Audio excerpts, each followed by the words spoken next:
Hi again, here we are back. This is on and off, on and off. I don't know how to string it together, so I'll have to, when I pass it on, it'll be section by section. It's not a camera, it's just a very, very simple cell phone. We're very close. Here we are in Fontanelles with just the county line. We left the Sintra County and we are now in Mafra, but still it's because the wine is made, the grapes are pressed in Colares. Well, on the way back we'll go by the winery, show it to you, where all this is processed, and the famous sandy soil vineyards.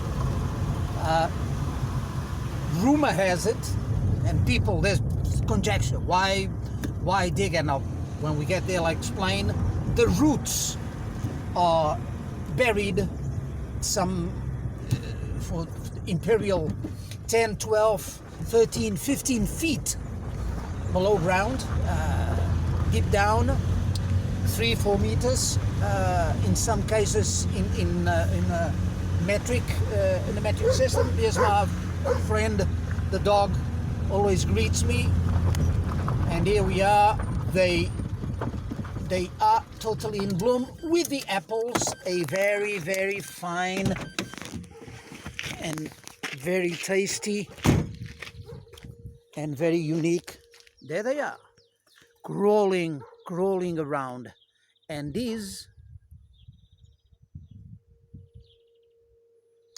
and you can already see little sprouts, little flowering up, beautiful, thick vines, and the apples flowering as well. Soon enough you'll have the Renette of Colares apple, totally as well, unique, indigenous, not available anywhere else.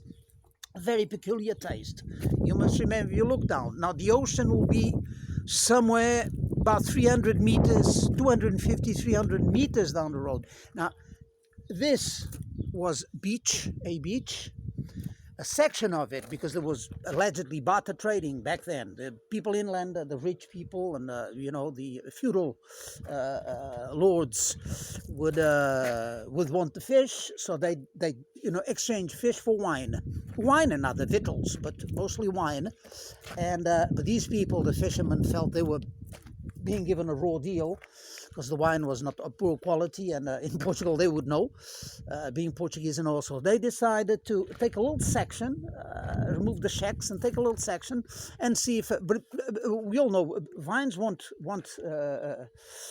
do very well because there's no nutrients in sand, so they had to dig and find the hard soil below, and that's what they did. And they dug down 12, 13 foot, up to 15, 16 feet down, and that's where the roots are, and that enabled them to escape phylloxera, because the little bug, the little tiny creature wasn't able to go all the way down and settle on the root and dry the leaves and eat away the plant's life. So they survived, the only ones in the world, the only vineyards in the world to have survived phylloxera. And the wine coming out of here is something else. They produce at any one time, I think now there's 25 hectares, tiny thing, and out of it come combined production, white and red, something around 10 to 12,000 liters, which is nothing. If you think that a boutique wine will be something below 500,000 liters, we're talking 12,000. It's so ridiculous. It's almost non-existent. I don't even. It's a bleep on the radar, if that. A tiny bleep. A really.